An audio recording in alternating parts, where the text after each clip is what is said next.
అందరికీ నమస్కారం. తిరిగి మన ఎఫ్ఎం ఛానల్లోకి స్వాగతం. నేను మీకు తెలియని అమ్మాయి. ఈ రోజు మరింత ఇంట్రెస్టింగ్ కంటెంట్ తో మీ ముందుకు వచ్చాను. ఇంకా ఆలస్యం చేయకుండా తిరిగి మన కథలోకి వెళ్ళిపోదామా? అలా అప్పు ఇచ్చిన తర్వాత తరుణ్ ఏమంటున్నాడంటే, ఆ అప్పు తీసుకుని తిరిగి ఇవ్వలేకపోతున్నందువలన అందరి దగ్గర నమ్మకం పోగొట్టుకున్నాను. ఒకప్పుడు నేను 2 lakhs అడిగి ఆ అమ్మాయికి ఇచ్చాను కదా, ఇప్పుడు నిజానికి నేను ఐసీయూలో ఉన్నా, నాకు డబ్బులు అవసరం ఉంది, నేను చచ్చిపోతున్నానంటే కూడా ఒక్కడు 100 రూపాయలు కూడా ఇవ్వరు. అలా అయిపోయాను ఆ అప్పు తీసుకుని అందరి దృష్టిలో. ఒకప్పుడు అంత జాలీగా ఎంజాయ్ చేస్తూ తిరిగిన తరుణ్ కి ఇప్పుడు తినడానికి తిండి లేదు, వేసుకోవడానికి సరిగా బట్టలు లేవు, నా బాధలు చెప్పుకోవడానికి కూడా ఎవరూ లేరు అని బాధిస్తున్నాడు తరుణ్. హైదరాబాద్ లో ర్యాపిడో కొడుతూ కూర లేకుండా ఖాళీ అన్నం తిని కొన్నిసార్లు ఖాళీ కడుపుతో రోజులు గడుపుతూ అప్పులు కడుతున్నాడు. అప్పులు ఇచ్చిన బంధువులు దూరం అయ్యారు, ప్రేమించిన అమ్మాయి దూరం అయింది, స్నేహితులు దూరం అయ్యారు, ఒక్కడే మిగిలిపోయాడు. ఇదంతా నిజంగానే జరుగుతుంది. మనీ ప్రాబ్లం, లవ్ ప్రాబ్లం, అప్పుల problem, friends and family problem, ఇలా ఏ ప్రాబ్లం కి ఎలా బాధపడాలో కూడా తెలియని సిచ్యువేషన్ నాది. చాలా అంటే చాలా సఫర్ అయ్యాను. ప్రతిరోజు నైట్ టైంలో ఏడ్చేవాడిని, నిద్ర రాక ఏం చేయాలో తెలియక అని చాలా ఎమోషనల్ అయ్యాడు తరుణ్. అప్పుడు ఆ బాధలో నుండి ఇన్స్టాగ్రామ్ లో మై ఫీలింగ్స్ అబౌట్ హర్ అని ఇన్స్టాగ్రామ్ పేజ్ పుట్టుకొచ్చింది. తన బాధలన్నీ ఆ పేజ్ లో షేర్ చేసుకోవటం మొదలు పెట్టాడు. అప్పుడు ఆ మనిషి గుండె భారం తగ్గినట్టు అనిపిస్తుంది అని అంటున్నాడు మన తరుణ్. పైనుండి అనారోగ్యం, స్టమక్ లో ఏదో ఇన్ఫెక్షన్ అయింది, దానికి సర్జరీ చేయించుకోవాలి, కానీ అది వదిలేశాడు, చేయించుకోవడం లేదు.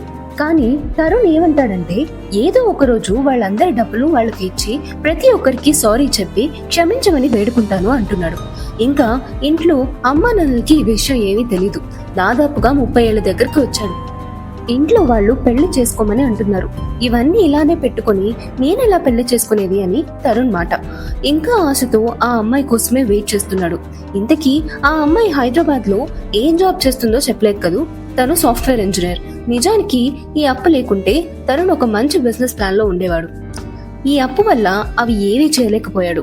ఇంకా ఆ అమ్మాయి మాట్లాడి చాలా రోజులైంది. అయినా మన తరుణ్ 2024 మార్చ్ లో తన బర్త్డే రోజున అనాథ పిల్లలకి తన పేరు మీద ఫుడ్ డొనేట్ చేశాడు. ఆ పిల్లలందరితో కేక్ కట్ చేయించి ఆ అమ్మాయికి బర్త్డే విషెస్ చెప్పించాడు. ఆ వీడియోస్ అన్ని అమ్మాయికి పంపించాడు. ఆ అమ్మాయి చాలా హ్యాపీగా ఫీల్ అయింది. కొన్ని రోజుల తర్వాత ఆ అమ్మాయి తరుణ్ కి కాల్ చేసింది. సారీ తరుణ్, నా ప్రాబ్లమ్స్ ఎక్కువ ఉండటం వల్ల నా వల్ల నీకు వచ్చిన సమస్యలను నేను పట్టించుకోలేకపోతున్నాను అని బాధపడుతూ సారీ అని చెప్పింది. అప్పుడు తరుణ్, అవన్నీ వదిలే, నెక్స్ట్ మంత్ నా బర్త్డే, ముందు నన్ను నువ్వు కలవమని అడిగాడు. ఆ అమ్మాయి అలాగే కలుస్తానంది. ఇప్పుడు తరుణ్ నెక్స్ట్ మంత్ జూన్ లో వచ్చే తన బర్త్డే కోసం ఆశగా ఎదురు చూస్తున్నాడు. అంతగా ప్రేమించే మన తరుణ్ కోసం తిరిగి వారు మునుపటిలాగా చాలా దగ్గరై సంతోషంగా వాళ్ళ జీవితాన్ని గడపాలని మనమంతా ఆశిద్దాం.